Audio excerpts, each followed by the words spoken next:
First off, I want to thank the brave men and women who work behind the wall. I want to thank them on a national level because their job goes unrecognized. How do they try to turn a guard? Well, correctional officer. Sorry, I apologize. But correctional officer. How you guys doing today? It's Anthony Gangi, host of Tier Talk.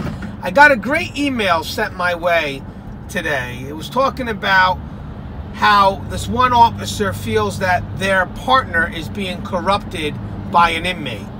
And they want to know what's the best way to approach their partner. Now, I've covered this before in a topic, but I feel I'll do it again. I think it's something that's very important, something that we should cover as many times as we can, just to get it out there. What is the best direction that we should take when we feel that our partner is being played by an inmate? And again, it's the difference between knowing and feeling. So when we come back from our sponsors, we're going to discuss the best way to approach someone when you feel that they're being played by an inmate. Now, guys, if you haven't, the show Tier Talks for you brave men and women that work that front line. So please, guys, subscribe, interact, engage, comment, hit that bell.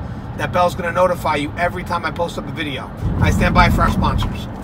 I wanted to attend a university that had an intelligence program. I wanted to look at problems different. I wanted to increase my critical thinking abilities. AMU offered those avenues to expand.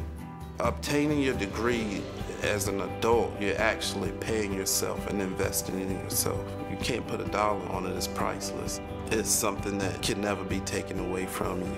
American Military University. Learn from the leader. Thank you guys for listening to our sponsor.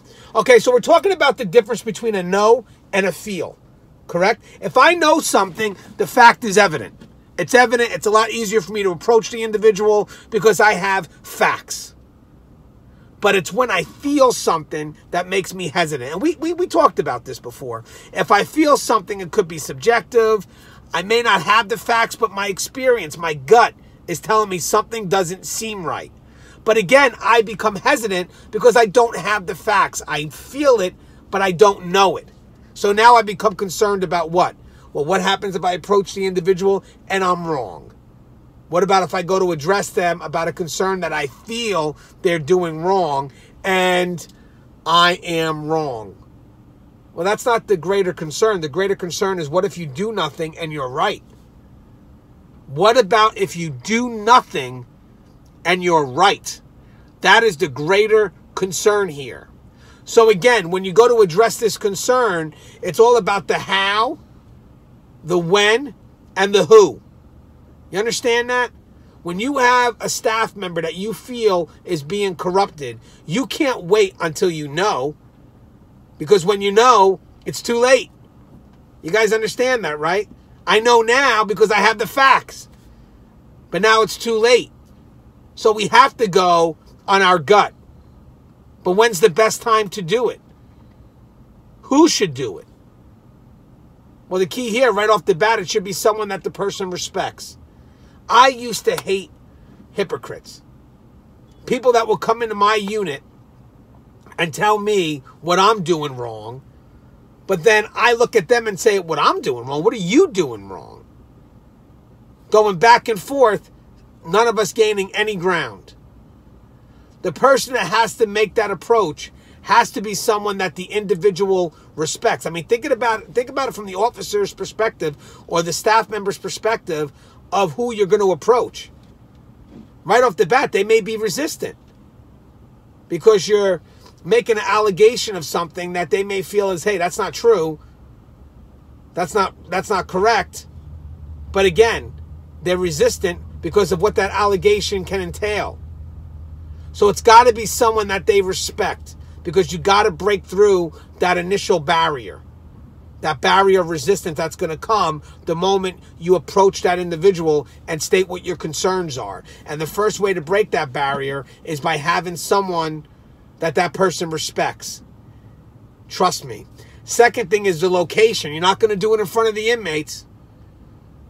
You're not going to do it where the person's going to feel embarrassed. You're going to do it either, if you can, maybe outside of work in a private spot, or if you can't, maybe you could find a private spot in the workplace. But again, we're trying to handle things at the immediate level as peers because nothing's happened yet. It's just a feeling. And then last but not least is the how, is you want to be constructive. You want to not walk there and just pointing the finger saying, hey, I know you're doing something wrong. You need to correct it right away. It's not going to work that way. You have to try to show the person how they're being played. Because remember, guys, inmates games, they're slow and they're subtle.